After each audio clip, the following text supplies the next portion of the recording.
बिस्मिल्लाहिर्रहमानिर्रहीम। नाज़रीन इकराम, स्मोक की खतरनाक सूरत-ए-हाल के पेश नज़र पंजाब हुकूमत का अहम फैसला।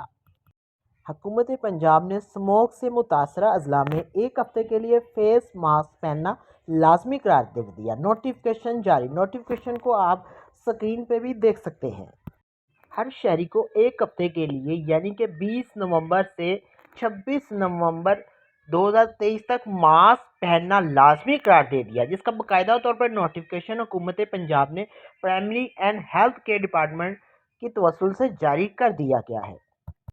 प्यारे दोस्तों, primary and secondary health care department के जारी करदा इस नोटिफिकेशन के मुताबिक मास्क पाबंदी लाहौर डिवीज़न और गुजरांवाला डिवीज़न के अजला में नाफिजुल अमल हो गई है, जिसका इतलाक आज से हो चुका है और जो कि 26 नवंबर 2023 तक रहेगा। तो आज के बाद जो भी आउटडोर एक्टिविटीज़ होंगी उसके लिए मास्क पहनना लाजमी करार दे दिया गया है। इसके बगैर आप बाहर सफ़र नहीं कर सकते, तो मास्क ज़रूर पहने। अगर आपको वीडियो पसंद आए तो प्लीज़ इस चैनल को ज़रूर सब्सक्राइब कीजिए। इस वीडियो को दोस्तों के साथ शेयर कीजिए ताकि ये मालूमाती वीडियो उन तक भी पहुंच सके। अस्सलामु अलैकुम।